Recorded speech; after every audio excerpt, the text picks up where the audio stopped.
Hello. Ruin that. Hello and welcome to the official Steins Gauge review. I'm here with my buddy Yokurama. I'm Yokurama. Obviously. And obviously we're going to talk about Steins Gate. Oh yeah. Yeah. We're going to try and not make it spoiler filled because you can watch my episodic reviews. If you're on YokuramaGameTalk right now, you can clickety-clack my button down there and you can find my episodic reviews. And we're going to try and keep it spoiler-free. So, stuff. Yeah, because you can watch any of those reviews and you get spoiled. Even my last episode review, you're gonna get spoiled. That was kind of my excuse to do a review, but spoiler-full. But this is spoiler-free. Now, I think we got that settled. Let's move on. Let's just start off by saying how amazing the show actually is. But, it takes a while to get there, in my opinion. There's a but. Yes, there's always a but on everything. Like, you've got dogs that have butts, you've got phones that have butts, everything's got a butt. But. But, it's around episode 6 or 7 that actually it starts getting good. And you have to get through that to actually get into the bulk of what this series actually is. But the thing is, the first couple episodes are actually really good. It's just, it slows down a little bit after the first couple episodes. Because, yeah, okay, a little bit more than a bit. But it's still watchable. It's not like you're gonna get bored out of your mind that you just can't watch it. It's just, you gotta get past that a bit. And then it just, you know, shoots up and gets completely amazing and mind-blowing. Yeah, and then there's a few episodes after episode 13, which is a bit repetitive because it's just going over and over and over the same thing. Just like, keep going! Plot! I personally do not mind it because, you know, Kurisu was in that episode, so... Well... yeah, well, that's another thing we're going to talk about. It's Kurisu. At the start of the series, personally, I was rooting for Mayuri. And I was just like, Mayuri is so amazing. I was never rooting for Mayuri. Shut the hell up! But then Kurisu came along and was just like all cute and it's just like, I want that. Yeah, she was the highlight of the series for me. But that's not the best part of the series, though. It's still all about the mind fucks and all these like twists and turns and oh man, you just forget what timeline you're on because it's just set in so many timelines. So actually, we should probably explain what the story is even about because we're just talking here. So, alright, the story is roughly about this future gadget lab, which is basically a gadget lab with future put on the front of it, with a mad scientist called Okarin. And Okarin is a typical 18-year-old that's kind of out of his mind. And he has this idea for a time machine. And he cohorts a scientist who actually understands time to create something along those lines. Not a full time machine, but something of the like. It's like, it's not actual time machine where you can get in and go places, you know, go back in time, forward in time. It's more like where you can send like, well, it's not really a spoiler, I guess, because this is like in the first episode or two, but you can send a text message back into the past. But then, there's a better one made afterwards, but you know, that's already a little bit going further into the series, but you'll see that a bit later. And pretty much, the mad scientist, Hoin Kyoma, I don't know why. Hoin Kyoma! I loved when he said that. He's always like, Hoin Kyoma! You know? Christina!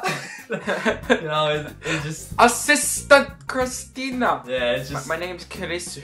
Christina! He really is smart. He may not seem that smart, but he is smart and he is, I guess, very special as well because he has like a special power that he could... Actually, when he moves timelines, he actually keeps his memories of the previous timelines. Yeah. And they call it the reading Steiner. Yeah. Yeah. And pretty much that's kind of what the story's about, him going through these timelines, trying to change Yeah. the situations that happen, and he just can't change them because all this stuff, he changed the timelines by sending many text messages back into the past, and he pretty much changed the whole, I guess, history, and he has to like cancel those out now so that he could go back and change the past to go back into the original timeline. So it's a bit confusing, but that's basically.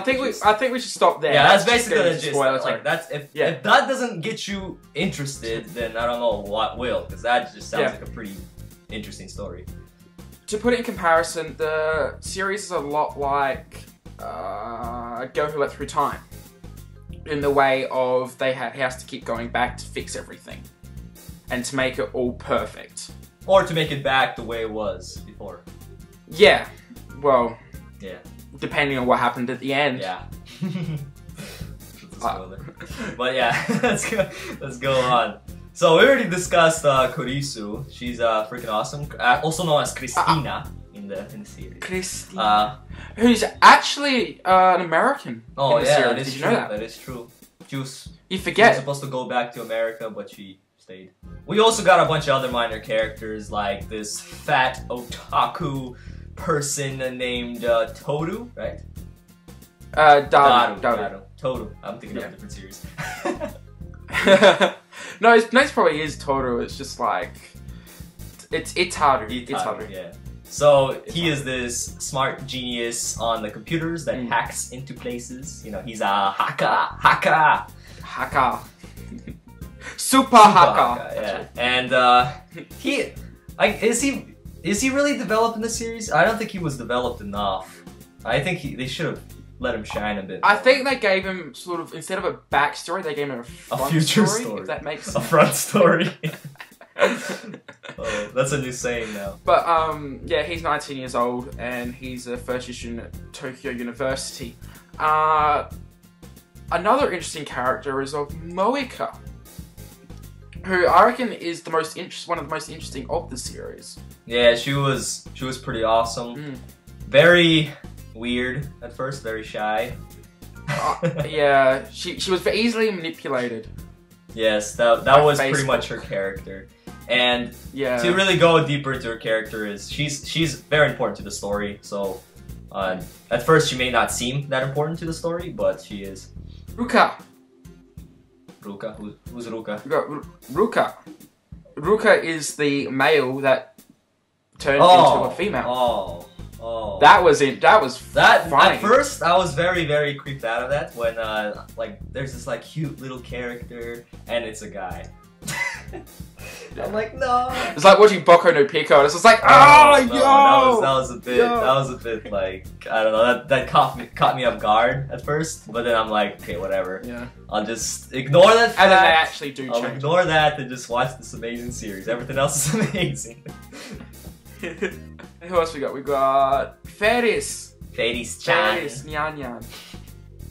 Feris Nyan. Well, I kind of wish she was more in the series than she was, because she seemed pretty cool as well, but they only showed her for a couple of episodes and she only was like the main point or the main person in like one or two of the episodes. I think she should have been a little bit part of the story, but it was still pretty cool. She's also one of the people that, you know, interferes with the timelines as well and stuff. Yeah. But that's about it. It's kind of hard discussing these characters in spoiler-free because all these characters even though they might... We forgot one! I know, we'll continue. We'll continue. But it's just so hard to discuss these characters because they might not be like the most important characters, but they tie into the story so well. And another one, this is the one that you said we forgot. This is the one that ties into the story probably one of the most out of everybody. It is Suzuha. Suzuha Amane. And, well, she is awesome. I quite like Suzuha. She's one of my favorites. Because she's badass and she's cool. I wish I could say who she is, but that would be a spoiler. We can't. It's just like, Suzuha is awesome. But that's all we can say without spoiling it for you. But yeah, watch out for Suzuha. She is awesome. she's definitely one of the most integral part of the series. And she said she's got her own spin-off manga, which is fantastic, and I do recommend reading that as well after you've seen the series. I wish that will be transferred to animation as well. That's what I want the movie to be. That would be actually really awesome.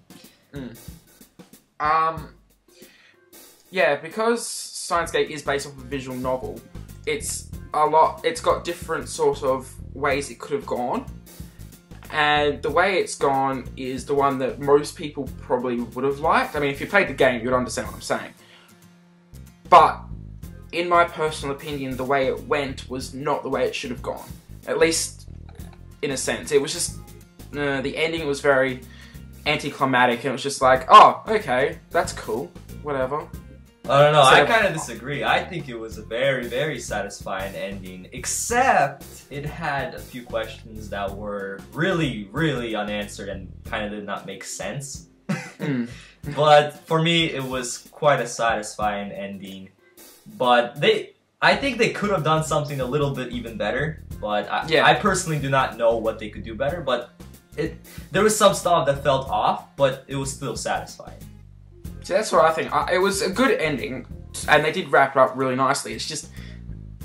Oh, really? You're going to give us that ending when you could have given us something else that would have been like, holy crap, this is amazing? And that's sort of what lets down the series as well, personally. I mean, it's a great series, and I do recommend watching it, but it's just... It sort of lets it down. I mean, the movie will probably make up for the ending, but still, that's like a year away. Oh, can't wait. There's a special coming out as well on February 22nd, I believe. A lot of people are saying that that is the actual ending of the series. Well, I don't know if that's true. It's going to come out with the last Blu-ray release, I believe. So that should be pretty interesting as well. Cool. I haven't heard about that, actually. You should know about that. You learned something new during the video. Today I learned. Another really cool thing about the series is actually it has nothing really... It has a little bit to do about the series, but really it kind of doesn't. In the beginning of the series where we hear about John Titor, that's one of the first things we hear about is John Titor, or Titor. I call him Titor, so fuck that. John Titor. It's your American accent. So John Titor, that is actually... You can't really say he's a real person, but he's really in the real world. It's actual... theorized person or invented person, or you can't really say it's this person that traveled back in time, back in 2001, 2000, and I think he left like 2001. He says, and he was going on forums and answering questions about the future, saying I'm from the future, 2036, and all that kind of stuff. And they actually implanted that whole thing into the story, which is really awesome. And me personally, I heard John Titor before, I heard about that name, but I never really looked into it. I just know it's like, oh, some time traveler or something. But after watching 2 episodes of this series, I went on Google and YouTube, watched like 2-3 hour long commentaries on him. I read his whole website, everything on his website. I literally sat there for like 10 hours straight, just researching John Titor. And a series to get me to do something like that is just, that's pretty awesome. Like, I don't think I ever had a series that got me so involved with something outside of the series for so long, because I really want to know what that person is.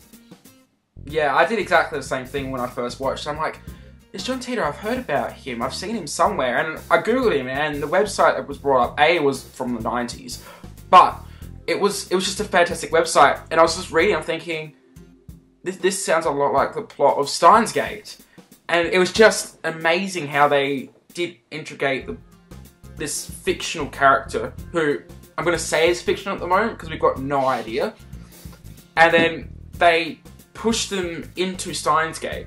And I'm not going to say how they pushed them in, because they did incorporate the story a lot more than what you would expect from the first few episodes. But wow, that was mind-blowing. That was one of the mind blows of the series. I personally think if I didn't really look into the whole John Titor thing, I would not enjoy the series as much as I did.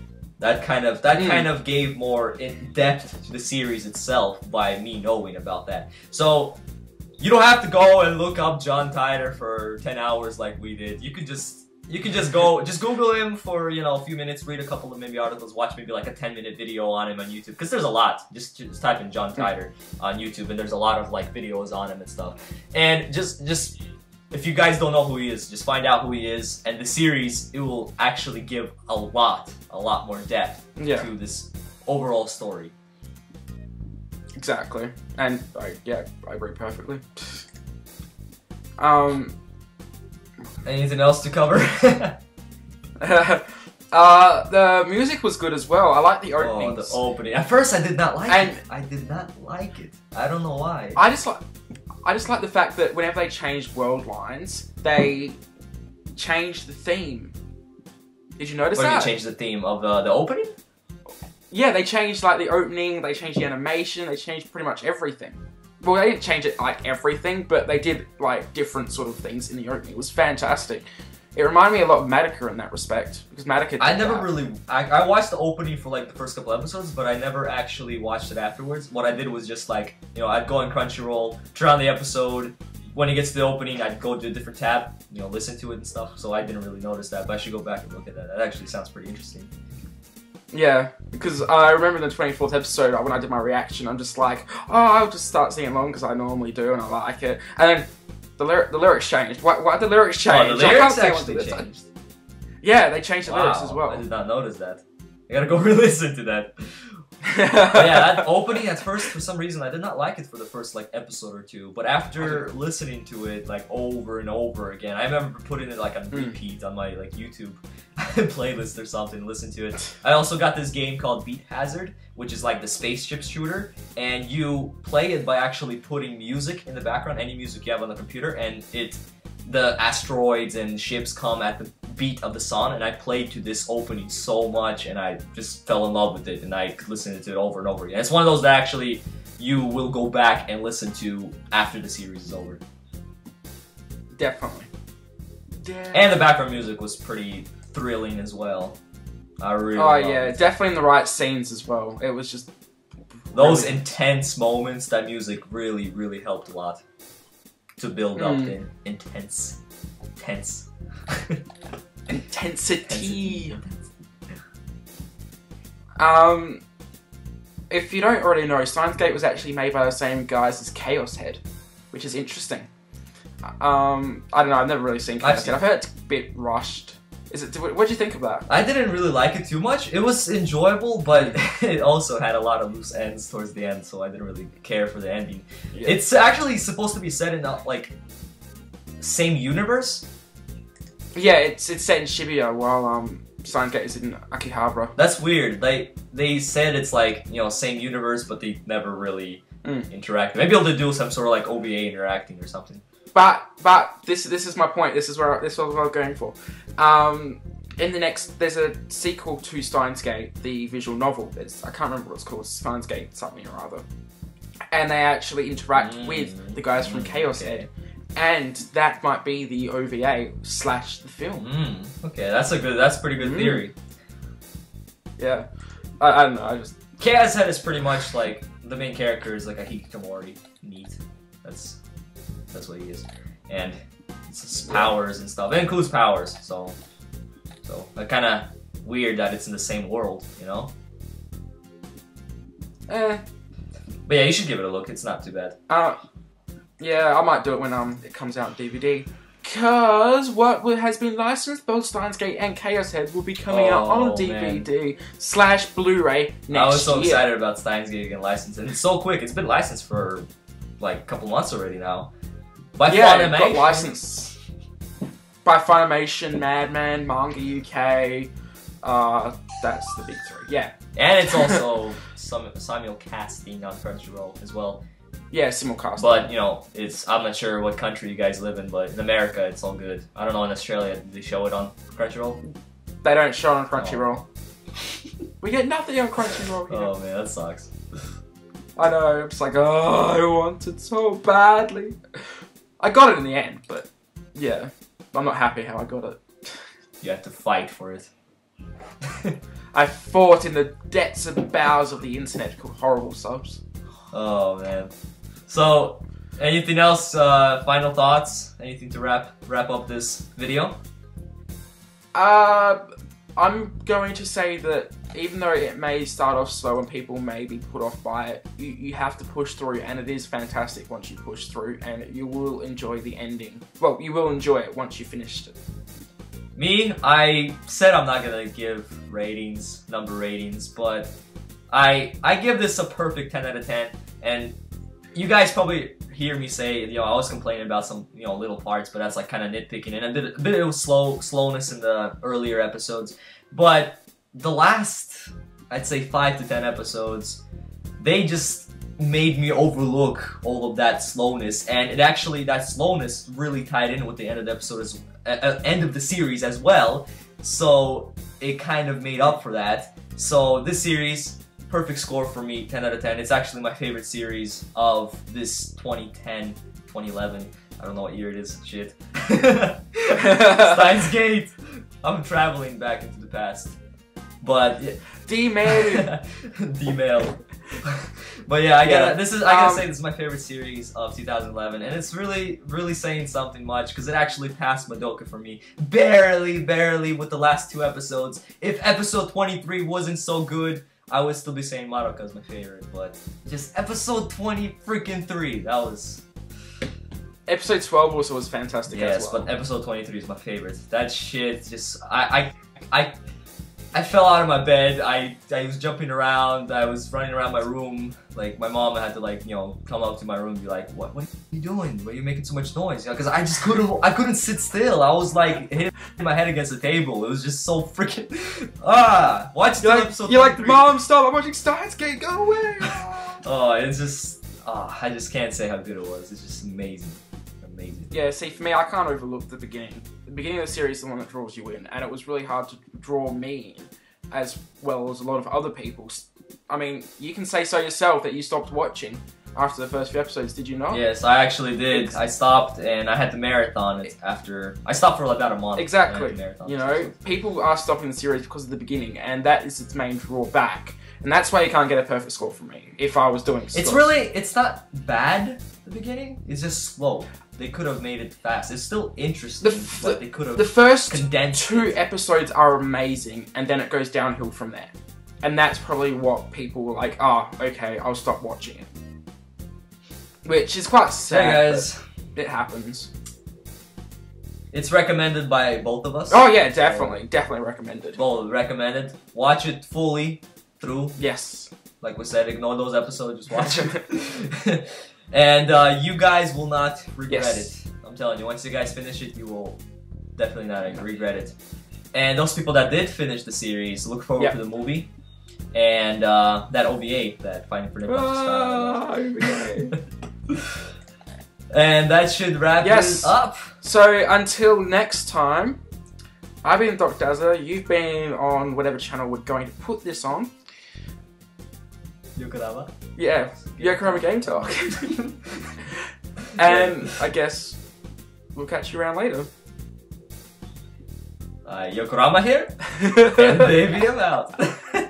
Oh man, I have to end it that way, right?